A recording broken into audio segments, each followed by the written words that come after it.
Hey guys, welcome to my channel. So ఇవాళ video వచ్చి tomato పెరుగు చట్నీ అనమాట. ఇది చాలా సింపుల్ అండ్ ఈజీ.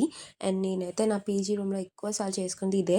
సో దాని రెసిపీ చూసేసేయండి. ఒక ప్యాన్లో 1 టేబుల్ స్పూన్ ఆయిల్ వేసుకొని దానిలో తాలింపుకి కావాల్సిన అన్నీ వేసేసుకొని అవి మంచిగా ఫ్రై చేసుకోండి.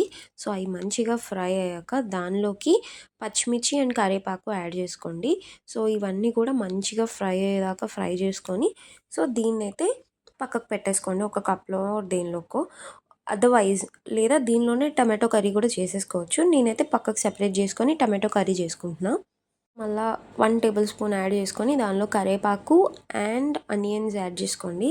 సో అవి మంచిగా సాట్ చేసుకొని ఆనియన్స్ సాట్ అయ్యాక మీరు ఎన్ని టమాటోస్ యూజ్ చేయాలనుకుంటున్నారో అన్ని టమాటోస్ దీనిలోకి యాడ్ చేసేసుకోండి. సో ఒక 2 టమాటోస్ అయితే 1 ఆనియన్, 3 టమాటోస్ అయితే 1 ½ ఆనియన్ అట్లా. సో ఇప్పుడు టమాటోస్ యాడ్ చేసుకొని దానిలో కొంచెం పసుపు అండ్ సాల్ట్ వేసేసి మంచిగా సాట్ చేసేసుకోండి. అండ్ నేను ఇది కొంచెం మెత్తగా కుక్ అవ్వడానికి వాటర్ కూడా యాడ్ చేశాను అనమాట. వాటర్ యాడ్ చేసేసి దాన్ని లిడ్ పెట్టి క్లోజ్ చేసేయడమే.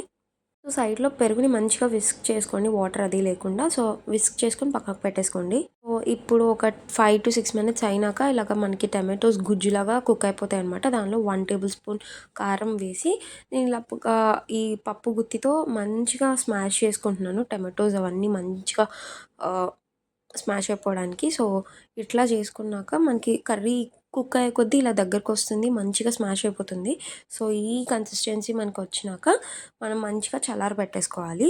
సో మనం ముందుగా విస్క్ చేసుకున్న పెరుగులో కొన్ని పెద్ద సైజ్ ఆనియన్స్ చిన్న చిన్న ముక్కలుగా కట్ చేసుకొని అండ్ మనం ముందుగా చేసుకున్న పోపు అండ్ ఈ టమాటో అన్నీ వేసి మంచిగా మిక్స్ చేసేసుకోండి. సాల్ట్, కారం మీ టేస్ట్కి తగ్గట్టుగా అడ్జస్ట్ చేసుకోండి. సో అన్నీ మిక్స్ చేసుకున్నాక మనకి ఇలా రెడీ అవుతుంది.